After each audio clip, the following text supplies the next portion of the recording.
Estamos começando mais um Café Bom Dia e hoje nós vamos te atualizar das principais notícias aqui de Erechim e também da região. Para me fazer companhia nesta manhã, está aqui comigo a nossa colega Daniele Marek. Bom dia, Dani. Bom dia, Thay. Bom dia, pessoal que está nos assistindo em casa. Vamos começar então com as primeiras informações desta sexta-feira. E para nós iniciarmos o Café Bom Dia, agora 8 horas e 42 minutos, nós começamos falando da nossa capa aqui do Jornal Bom Dia, que já traz uma pauta de economia. Para que os destinos do Norte Gaúcho entrem de vez em mapa. Então nós temos aqui uma matéria bem especial sobre economia e também temos outras manchetes, como no município de Entre Rios do Sul, inauguração de mais uma agroindústria lá no município. O Estado, Brigada Militar, recebe viaturas semi-blindadas, mas região fica fora. Campinas do Sul, nós temos o destaque em relação ao atraso no projeto da ponte, que está preocupando os prefeitos, e também em relação às atualizações da AMAL em relação à Covid-19, é que as vítimas da doença, mais de 80% dos municípios da região 16 já registraram óbito. Então está ali os destaques da nossa capa. Você pode conferir também na nossa página do Facebook, que traz aí muitas manchetes importantes. E lembrando sempre que o Jornal Bom Dia já está nas bancas para você adquirir. E nós falamos também agora, Dani, sobre a vacina, né?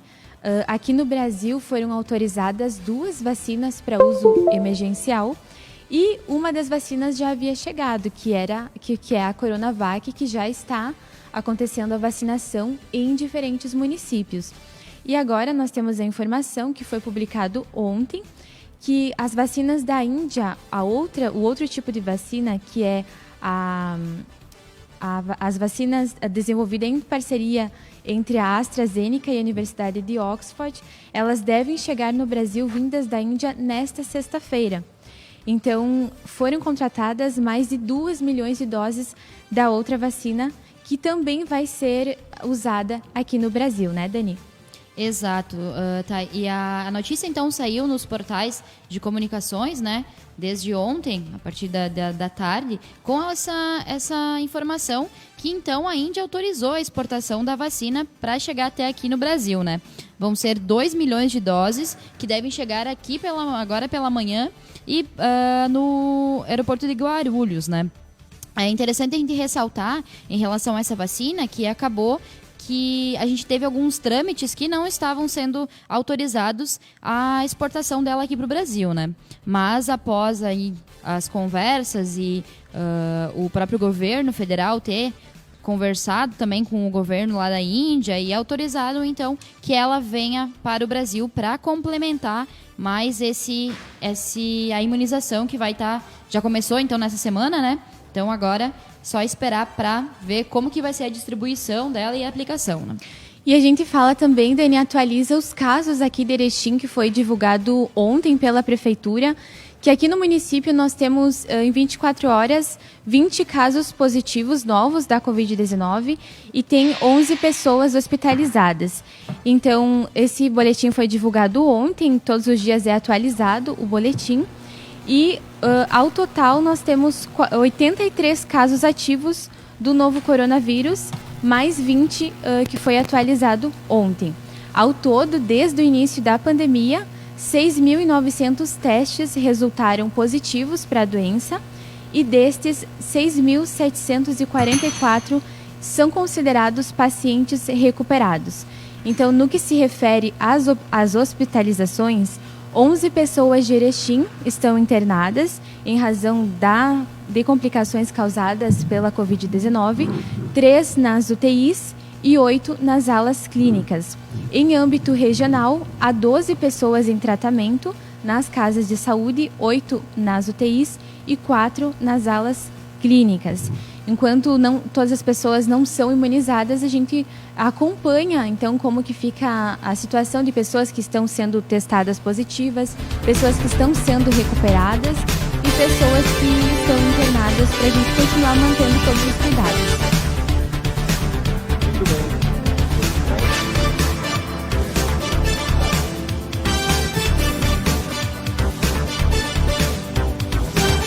Muito bem. Bom dia a todos que estão nos acompanhando. Café Bom Dia nesta manhã. É muito importante aí, hoje, dia 8 horas mais 44 minutos. Bom, e um dia importante para você que está nos acompanhando aqui hoje, que o Erechim divulgou aí nesta quinta-feira que vai alugar o prédio do Instituto Barão do Rio Branco aqui em Erechim e vai transformar essa área em uma escola pública. Segundo o prefeito Paulo Alfredo Polis, a previsão é que a nova escola aí seja concluída já no início de março deste ano e deva receber alunos principalmente da área infantil aí, da área da primeira parte dos alunos, né? Como é que se chama ainda a primeira série? Ensino infantil, né? Fases iniciais, exatamente. Bom, são 8h48, você tem mais informações aí, Dani? Tenho sim, Leandro. E só reforçando, né, que esse era um pedido já que a população vinha fazendo há bastante tempo em relação aos alunos, né, as crianças das séries iniciais. Então foi uma grande vitória para o pessoal que estava já ansioso, esperando para que fosse realmente concluída essa compra, né. A Thay antes estava falando sobre a nossa capa do Bom Dia dessa sexta-feira, dia 21, que ela tem o destaque sobre a economia, né.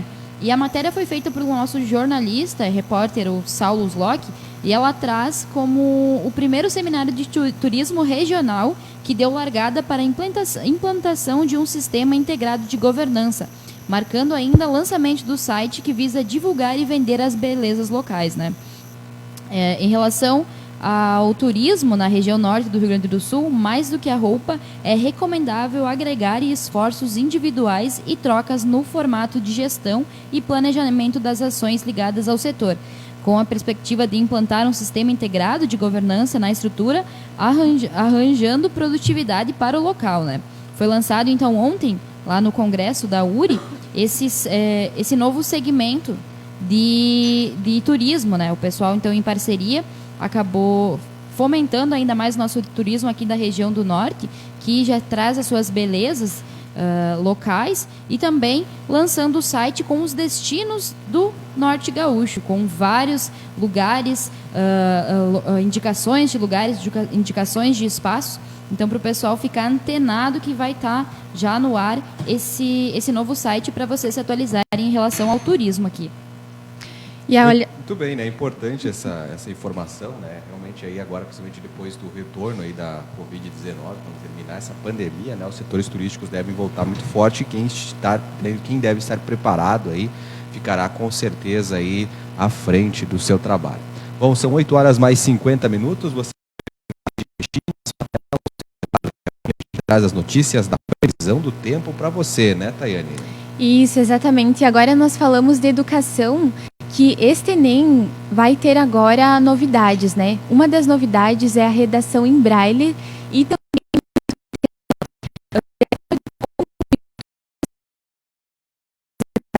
Anísio Teixeira, o INEP, são cerca de 47 mil participantes em todo o Brasil que possuem algum tipo de deficiência.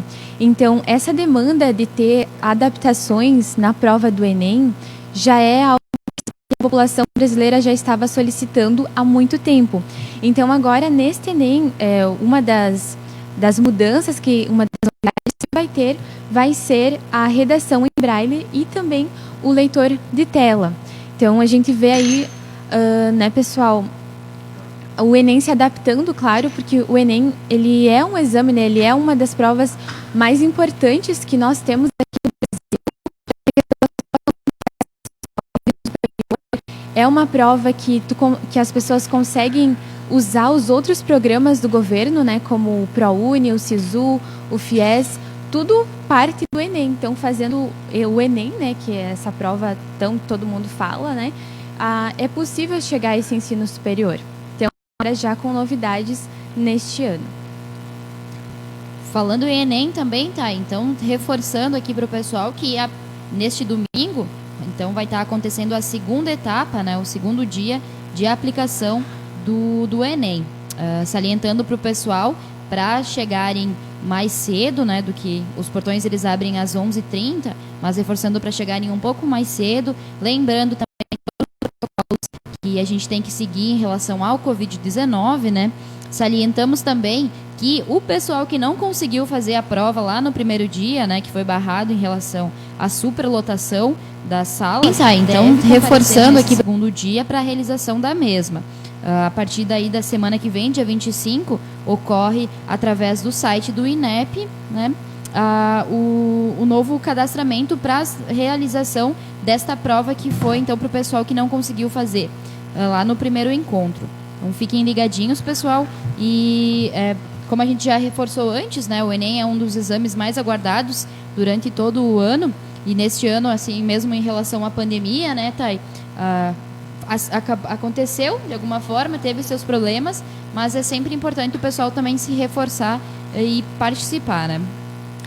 Exatamente, Dani. E também, falando ainda de educação, as inscrições que iriam terminar hoje, elas foram prorrogadas até o dia 25 de janeiro. Então, para quem precisa concluir, tem interesse em concluir o ensino médio e tem uma idade mais avançada, as inscrições vão até o dia 25 de janeiro e a prova será aplicada no dia 25 de abril. Então, para quem deseja fazer essa prova e concluir esse ensino médio, pode fazer a inscrição no site do Enseja. Então, aí mais um aviso, né, para quem está preocupado em concluir o ensino médio e também em relação à educação, né? Muito bem. Bom, são 8 horas mais 53 minutos e você pode participar do Café Bom Dia, mandando o seu recado e participando conosco. Com a Candinha Lebel Assone. Bom dia, Candinha. Obrigado pela sua audiência. Nós temos outras informações aí, Dani. Sim, Leandro. Ontem a gente comentava, então, sobre a posse do Biden, né? Que acabou chegando até a Casa Branca, né? E a gente traz um destaque, que foi publicada ontem ainda, sobre a questão do meio ambiente, que era uma das propostas na qual o Biden estava reforçando, né, nos seus primeiros discursos. A notícia lá é do G1 e traz como manchete: atual proposta de orçamento para o Ministério do Meio Ambiente é a menor em 21 anos, aponta o relatório. O projeto de lei orçamentária anual de 2021 apresenta redução da verba destinada, inclusive às áreas de fiscalização ambiental e em combate a incêndios florestais. Queimadas na Amazônia e no Pantanal em 2020 superam dados do ano anterior. Então, o Biden falava bastante, né, Leandro, sobre isso, sobre o quão importante ele colocou sobre a pauta dele, né, quando chegou na Casa Branca, que os projetos do meio ambiente seriam os colocados em voga, né, seriam uma das primeiras ações que ele iria fazer em relação aos outros países, e ainda ele salientava a questão do Brasil, né. Então, a gente já vê que a gente já começou com um passinho atrás em relação aos orçamentos, né, e a prevenção aos incêndios e às queimadas aqui no nosso Brasil. Exatamente, até quando o Biden foi vice do Obama, né, que ele foi vice-presidente do Obama, ele já esteve no Brasil conversando com os presidentes na época, eu não lembro se era Dilma, acho que era Dilma, ele conversando exatamente sobre essa questão, ele sempre se manteve preocupado, né, e agora ele também volta para o Acordo de Paris, né, um acordo que os Estados Unidos e o Brasil haviam saído, né, e agora ele volta aí para esse acordo com essa ideia de preservação do meio ambiente, que é realmente muito importante aí, né.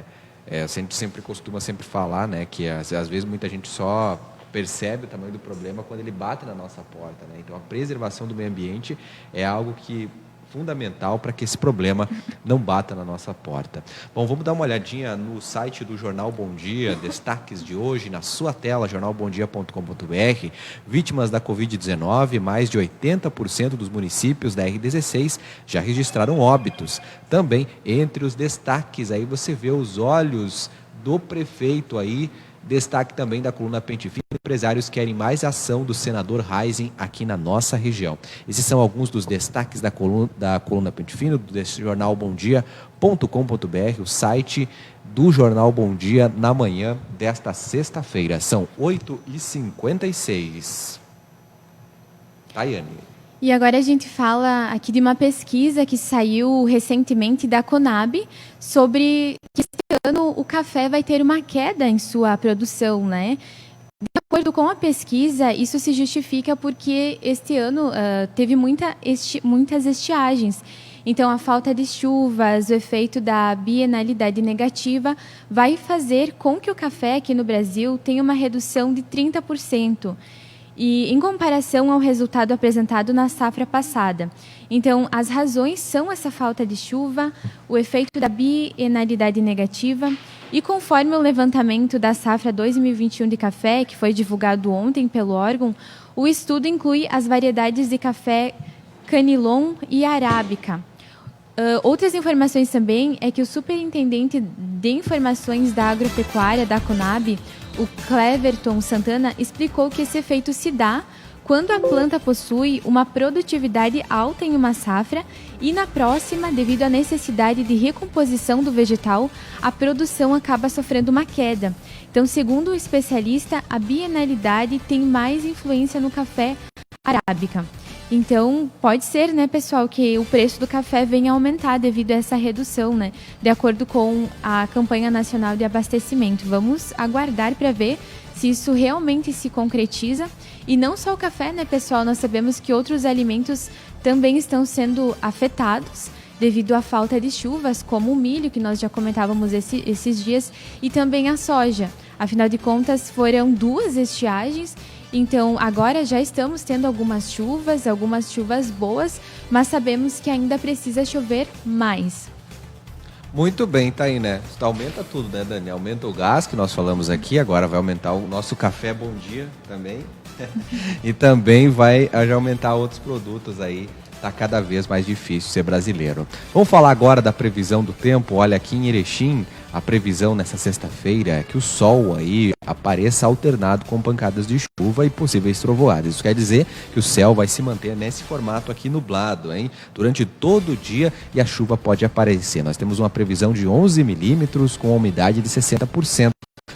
A temperatura mínima fica na casa dos 17 e a máxima do 25. Já nesse fim de semana, o sol deve ficar alternado com pancadas de chuva no sábado e no domingo, com mínimas entre 16 e 27 graus. A previsão dos maiores milímetros de chuva está para o domingo. Assim como a semana deve começar também com bastante chuva, com 8 a 7 milímetros aí, na previsão do tempo para você que está nos acompanhando. Tem mais informações aí, Dani? Trago informação agora, Leandro, em respeito ao governo aqui estadual, né? O governador Eduardo Leite confirma pagamento em dia do salário dos servidores em janeiro. Pelo 3º mês consecutivo, depois de quase 5 anos de parcelamento, os servidores do Poder Executivo receberão os salários em dia no Rio Grande do Sul. O governador Eduardo Leite confirmou que a folha será quitada integralmente no dia 31 do mês. O anúncio é de entrega de ônibus escolares para município nesta quinta-feira. A quitação dos salários em dia confirma a tendência adiantada pela da coluna que, pelo menos até abril, os salários dos servidores devem continuar sendo pagos em dia.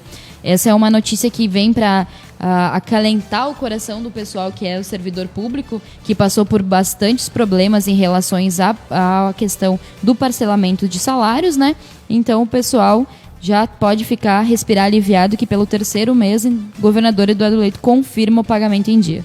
Muito bem, são 9 horas da manhã, o Café Bom Dia desta manhã vai ficando por aqui. Eu quero agradecer a sua audiência e lembrar que você pode ver daqui a pouco em podcast o nosso programa no YouTube. Muito obrigado para você, um excelente fim de semana, tudo de bom. Excelente fim de semana para você também, Dani. Um excelente final de semana para você, Leandro, para você, tá? E para o pessoal que está nos assistindo, né? Semana com tendências à chuva e nos encontramos na segunda-feira para mais um Café Bom Dia. Bom fim de semana para você, Thay. Bom fim de semana, Dani. Bom fim de semana, Leandro. A você de casa também, um excelente fim de semana. E nós encontramos na segunda-feira a partir das 8h30 da manhã. Até lá.